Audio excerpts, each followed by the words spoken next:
The sound came first. Paper tearing, slow, deliberate. I was in the hallway when it happened, holding my phone like it could anchor me.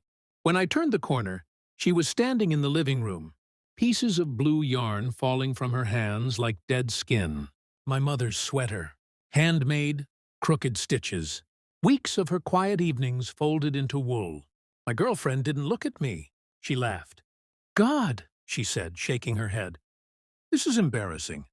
The word landed harder than the sound of fabric ripping. I didn't move, didn't speak. I just watched as she dropped the rest into the trash. Like it was nothing. Like it had never meant anything. Something tightened in my chest. Not rage. Recognition. That night, after I picked the pieces out of the bin and folded them carefully into a bag, something arrived at the door. No return address. No note. Just a small box. After that, no one spoke. She had always been like this, sharp where others were soft, confident in a way that demanded submission. I told myself it was strength. I told myself I admired it. But strength doesn't mock what you love. The sweater wasn't the first thing she'd dismissed, just the loudest. She had been distant for weeks before that. Late nights. Phone angled away from me. Laughter that stopped when I entered the room. I noticed everything. I just didn't react. Men like me survive by watching. When she tore the sweater, something else tore with it. A final thread of denial. I spent the afternoon returning every gift I'd ever given her. The watch, the books, the necklace she wore like armor. I didn't ask for them back. I simply placed them in her hands, one by one. She frowned. "What is this?" "Decluttering," I said. That was the last conversation we had that day.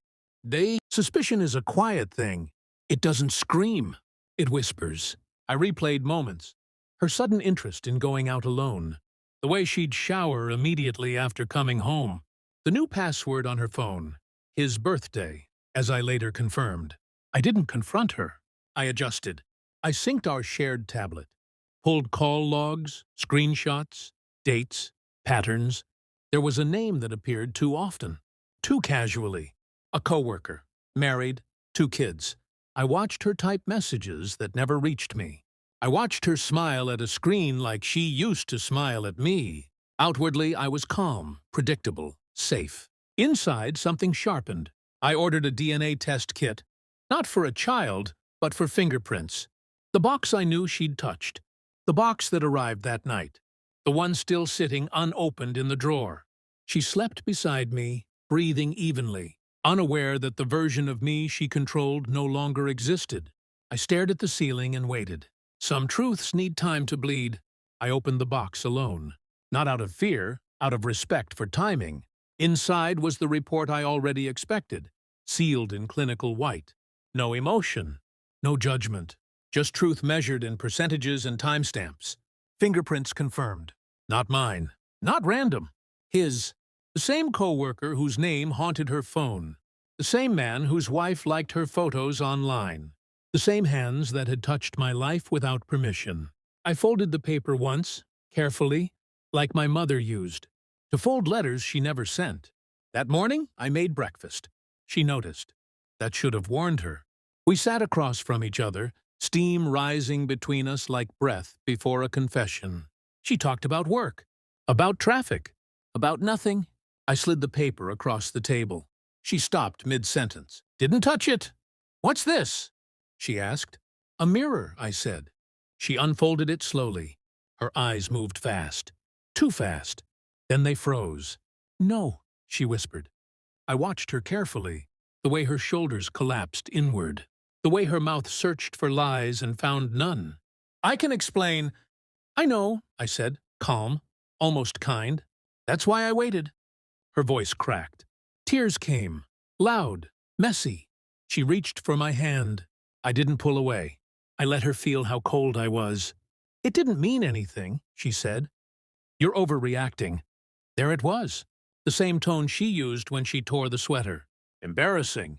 I stood up and walked to the bedroom, opened the closet, pulled out the bag. I laid the sweater pieces on the bed. Her laughter from that day echoed between us.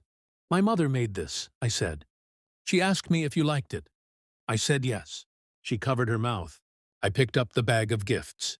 dropped it at her feet. I returned everything else, I continued. These were the last items. She sobbed now, apologies spilling out, desperate and useless.